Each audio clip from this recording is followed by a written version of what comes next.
శ్రీమాత్రే నమః. మీ తేరాల సుబ్రహ్మణ్య శాస్త్రి శ్రీ రాజశ్యామలా సేత దశమహావిద్య యాగశాల సన్నిధానం నుండి ఈరోజు లోకక్షేమార్థం మరియు కాలసర్పదోషం అత్యంత తీవ్రమైనటువంటి ఒక కాలసర్పదోషం ప్రస్తుతం నడుస్తుంది. దీని ప్రభావం చేత కాలసర్పదోషం వల్ల ఏ ఆధ్యాత్మికమైనటువంటి ఒక వైభవం చేత ఈ సనాతన ధర్మం ద్వారా లోకం హితం చేకూరుతుందో అటువంటి ఆ ఆధ్యాత్మికమైనటువంటి ఒక సనాతన ధర్మం రక్షించేటువంటి ఒక ధార్మిక వ్యవస్థలపైన అదే మాదిరిగా దైవ ఆరాధనకి దూరంగా ఉండడము,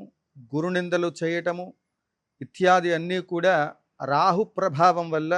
ముఖ్యంగా ఆధ్యాత్మికమైనటువంటి ఒక సనాతన ధర్మంలో అనేక రకాలైనటువంటి ఒక ఇబ్బందులు, సమస్యలు ఉత్పన్నమై మానవాళికి భగవత్ అనుగ్రహానికి దూరం అవ్వటానికి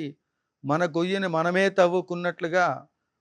మనమే ఎవరో వచ్చి మనల్ని ఇబ్బంది పెట్టడం కాదు.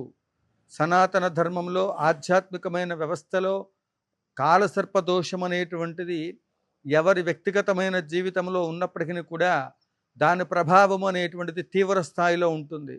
రాజులు అవ్వచ్చు, ప్రధానమంత్రులు అవ్వచ్చు, ఎవరైనప్పటికీ కూడా ఈ కాలసర్పదోషం అనేటువంటిది ఏర్పడినప్పుడు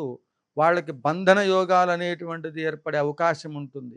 తద్వారా వారు బంధన యోగము అనేటువంటిది ఏ విధమైనటువంటి ఒక బంధన యోగము అంటే దుష్ట చర్యలు చేయడానికి ఆసక్తిగా ఉండడము, మద్యపానము, మత్తు పదార్థాలు స్వీకరించటానికి ఆసక్తి కలగటము, దైవ చింతనకు మడి ఆచారము, సాంప్రదాయము, దైవ సంబంధమైనటువంటి ఒక శాస్త్రములు చూపించినటువంటి ఒక సన్మార్గములో కాకుండా విచిత్రమైనటువంటి ఒక పోకడల ద్వారా కొత్తదైనటువంటి ఒక పద్ధతిలో వెళ్ళటము, తద్వారా జనవాక్యం కర్తవ్యం, నలుగురు వెళ్ళిందే ప్రమాణం. మనకి ఋషులు అందించినటువంటి ఒక శాస్త్రములు ఏమిటి, ఆ శాస్త్రముల ద్వారా మనం ఇంతవరకు ఎలాంటి ఫలితాలని పొందాము, వీటిని ఇప్పటి వరకు మనం అనుభవించాము, ఇవన్నీ మర్చిపోయి కొత్తదైనటువంటి ఒక పద్ధతిలో ఈ కలి ప్రభావంలో ముఖ్యంగా కాలసర్పదోషం అనేటువంటిది చాలా తీవ్రమైనటువంటి ఒక పరిస్థితిగా ప్రస్తుత కాలము మనము ఈ 2026 పరాభవనామ సంవత్సరంలో వీటన్నిటిని కూడా రుచి చూసేటువంటి ఒక పరిస్థితి అనేటువంటిది స్పష్టంగా కనిపిస్తూ ఉంది. ఎప్పుడైతే ఆధ్యాత్మికమైనటువంటి ఒకరు అనుభవించినటువంటిది అంటే పంచదార తీయగా ఉంది అని మనం దాన్ని రుచించిన తర్వాత ఏ విధంగా అయితే మనము దాని యొక్క రుచిని పొంది ఇతరులకు తెలియచేశామో, రామనామ జపము చేస్తే ఆ రామనామ జపం చేత అగ్నిబీజం కలవడం చేత పాపములన్నీ కూడా దగ్ధమై మనకి పుణ్యము లభిస్తుంది అని చెప్పి వీధిలో వాడవాడలో రాముడి యొక్క విగ్రహాలను, దేవాలయములను ప్రతిష్ఠ చేసి కళ్యాణములు ఆచరిస్తూ లోక కళ్యాణార్థము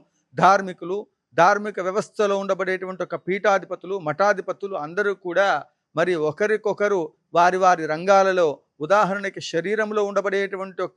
మరి ఈ శరీరం మొత్తం ఒకటే పరబ్రహ్మ స్వరూపం, ఆ బ్రహ్మ విష్ణు మహేశ్వర స్వరూపంతో విరాజిల్లుతున్నటువంటి ఈ శరీరంలో పరమేశ్వరుడు ఎప్పుడూ కూడా స్థిరముగా ఉంటాడు. అందుకే ఇది పవిత్రమైనటువంటిది. ఇటువంటి పవిత్రమైనటువంటి ఈ శరీరమును అపవిత్రం చేయటానికి ఎన్ని మార్గాలు ఉన్నాయో కాలసర్పదోషం అన్ని మార్గాలను అన్వేషణ చేస్తూ జీవుడను అధోగతి పాలు చేసే విధముగా మనుజుడి యొక్క జీవితాన్ని గందరగోళ పరిస్థితులకు తీసుకుని వెళ్ళి తద్వారా ఈ కలి ప్రభావం చేత ఆధ్యాత్మికమైనటువంటి ఒక సంపదను ఋషులు మనకు అందించినటువంటి ఒక సాంప్రదాయములను వీటన్నిటినీ ఇంతకుముందు ఎవరెవరు ఆచరించి సత్యనారాయణ స్వామి వారి వ్రతకథలో చెప్పినట్లు ఇతకు పూర్వం వ్రతమును ఎవరు ఆచరించి ఉన్నారు, ఆ వ్రతము ఎవరిచే ఆచరింపబడి ఉన్నది, దానివల్ల ఎలాంటి ఫలితాలు కలిగినాయనేటువంటిది ప్రామాణికబద్ధమైనటువంటి ఒక గ్రంథాలన్నింటినీ కూడా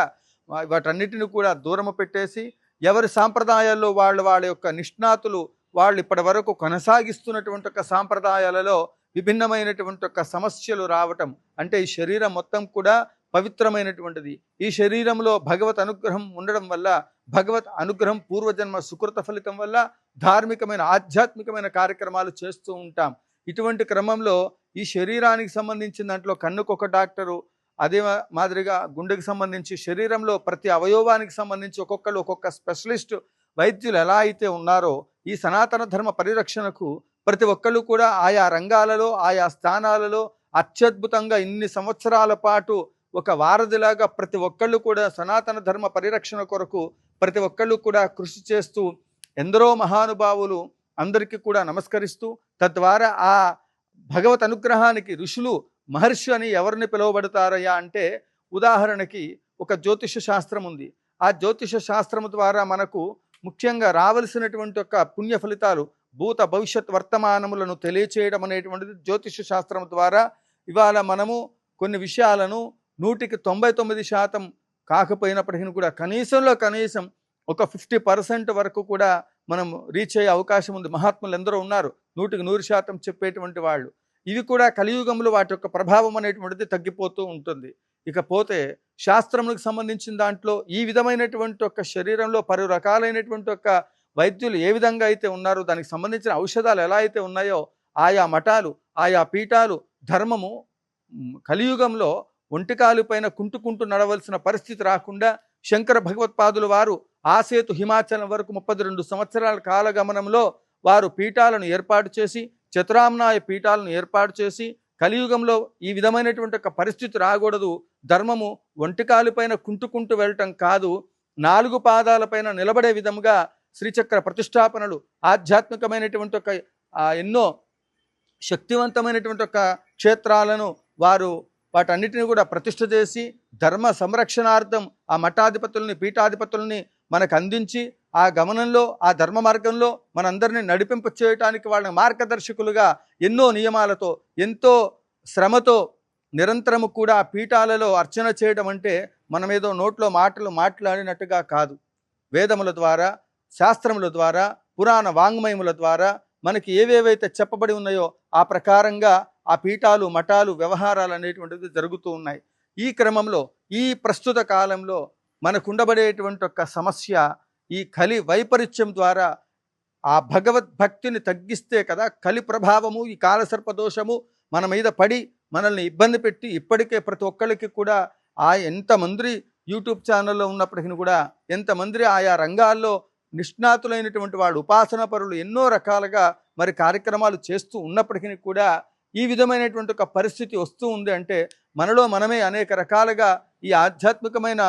వ్యవస్థలో కొన్ని రకాలైనటువంటి ఒక ప్రాబ్లమ్స్ రావటం వల్ల చివరికి ఆధ్యాత్మికమైన వ్యవస్థలో ఎవరు కూడా పూజలో ప్రశాంతంగా కూర్చోలేనటువంటి ఒక పరిస్థితి వచ్చినప్పుడు రాహుకేతుల యొక్క ప్రభావము మిగతా గ్రహాలన్నీ కూడా లాక్డౌన్లో ఉన్నాయి. ఇది కరోనా సమయంలో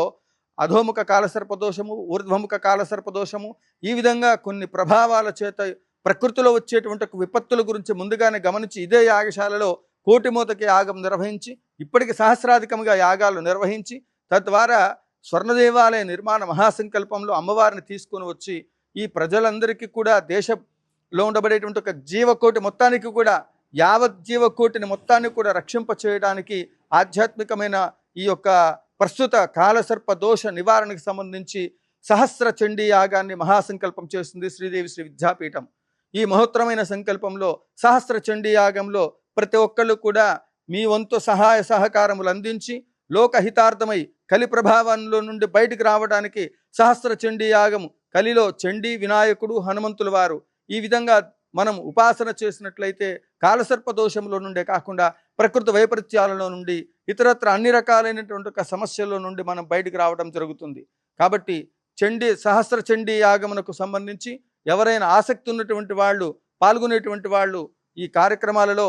భాగస్వాములు అవ్వాలనుకున్నటువంటి వాళ్ళు యాగములు జరగడం అనేటువంటిది ప్రతి నియోజకవర్గంలో ప్రతి చోట కూడా జరగాలి. ఇలాంటి మహోత్తరమైనటువంటి ఒక సంకల్పాలలో యథోచితంగా ప్రతి ఒక్కళ్ళు కూడా సహాయ సహకారములు అందించి లోక కళ్యాణార్థం స్వర్ణ దేవాలయ నిర్మాణ మహాసంకల్పానికి సంబంధించి చేస్తున్నటువంటి ఒక మహోత్తర కార్యక్రమంలో ప్రతి ఒక్కళ్ళు కూడా భాగస్వాములు అవ్వడానికి 21,116 రూపాయలు చెల్లించిన భక్తుల పేరుతో ప్రత్యేకంగా గోత్రనామార్చన కార్యక్రమాలు ఏర్పాటు చేయడం జరుగుతుంది. సహస్ర చండీ యాగంలో పాల్గొనేటువంటి వాళ్ళు రాజపోషకులు మహారాజ పోషకులు అందరూ కూడా సహాయ సహకారములు అందించవలసిందిగా కోరుతూ ఈ చండీ సప్తశతి పారాయణ అనేటువంటిది చాలా విశేషమైనటువంటిది అత్యద్భుతమైనటువంటి ఒక కార్యక్రమం. కాబట్టి భక్తులందరూ కూడా ఈ కార్యక్రమంలో భాగస్వాములై ఈ కార్యక్రమానికి సహాయ సహకారములు అందించవలసిందిగా కోరుతూ ఉన్నాం. జయ జయ శంకర